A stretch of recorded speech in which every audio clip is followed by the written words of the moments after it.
I have a question for you, as a fellow F1 fan. If Lewis Hamilton had indeed retired at the end of last season and was therefore not currently active in the sport as of this last week or so when these racist incidents with Yuri Vips and Nelson Piquet Sr. happened, would there have been half as much outrage?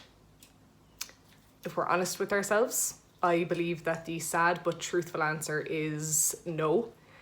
And I believe that that bodes very badly for the future of our beloved sport.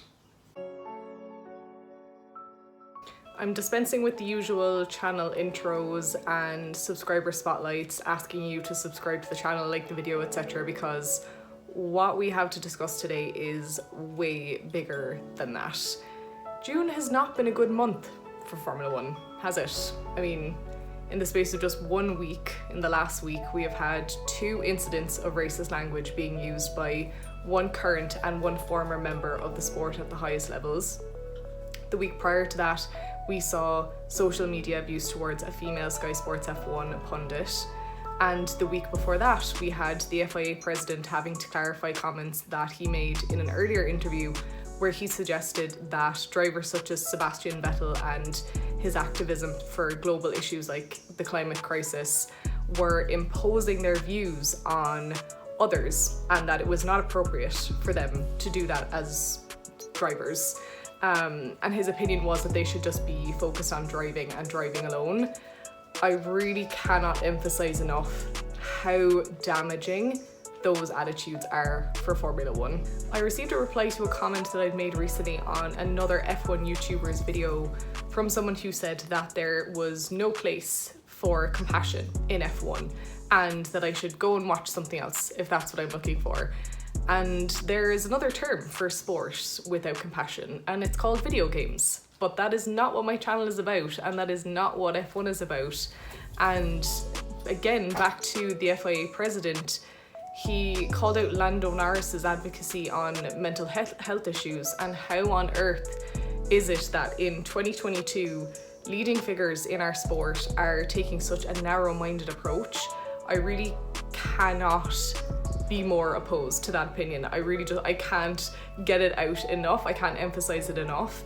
He mentioned past examples of drivers like Niki Lauda and Alain Prost who were only concerned about driving and that they are the example that we should continue to follow. And while I absolutely agree that those two are complete legends of the sport and deserve the utmost respect, let's take a look at where focusing only on driving has gotten us so far as a sport. It has led us in large part to be a sport that is exclusive of so many demographics, literally just off the top of my head, huge ones: women, people of colour, people from any kind of economically diverse background. And do we really want to add to that list people with opinions on human rights issues? Like, do we really want to say that, you know, to the world, that we have selected these 20 drivers to represent our sport, but we don't plan on letting them use their own personal voice and platform that they have worked for their entire career in order to support causes that they care about? Let me tell you that it is a sad state of affairs if that is the future of F1. So my title for this video is F1's Sad Future Without Lewis Hamilton. I've said many times before on this channel that he and Sebastian Vettel are clearly the biggest advocates for social issues on the grid, and that when they retire, we are, you know, I fear for the moral fibre of our sport as a whole. And personally for me, you're welcome to disagree, but personally for me, I like to follow sports that have some sort of moral fibre or shared value or something behind them that I relate to and that is meaningful to me. The events of the past month alone have solidified that fear, because not only has Lewis been the one to bear the brunt of one incident directly, namely the Nelson Piquet Sr. incident, but in the case of Naomi Schiff being trolled on Twitter, he was the one setting the tone for the public reaction and support of Naomi by speaking out and essentially reiterating her credentials, which should never have to have been done, but he did it nonetheless. Imagine the burden of being the most marginalized member of your sport for your entire career And add to that the responsibility of being the first one to always defend other marginalized people. I truly do not know how this man carries on sometimes in the face of what we've seen thrown at him, and how he handles it with so much grace and dignity. When this man retires, we will lose a huge chunk of that advocacy. We'll lose a huge chunk of that outspoken drive for equality and inclusion, and we'll lose a huge chunk of the humanity that he has brought to our sport.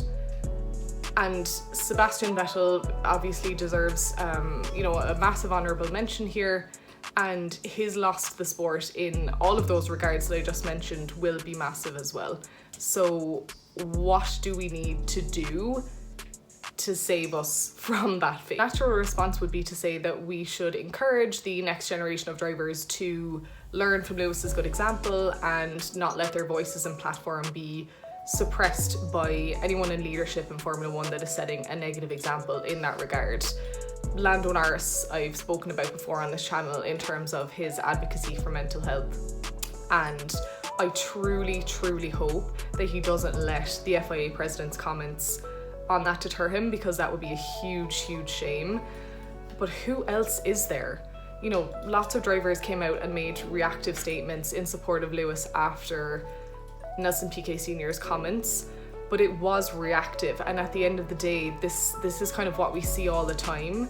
There will be one person, usually Lewis, who will, share his sentiment and his response to a social issue or an incident of inappropriate or discriminatory behaviour that's taken place, and it's sort of like a domino effect. People will eventually, most of the drivers and most of the teams will follow on from that. But at the end of the day, what does a tweet or what does a post on an Instagram story really represent in the way of true action? Like, I need other drivers to step up. I need them to realize the platform that they have, and that it's not just for them to stand up there and navel gaze. I need them to show young fans of the sport in particular that they as drivers care about the same things that we do, because we're all human. They are, at the absolute pinnacle of their game. We idolize them, we are in awe of them, but they are human.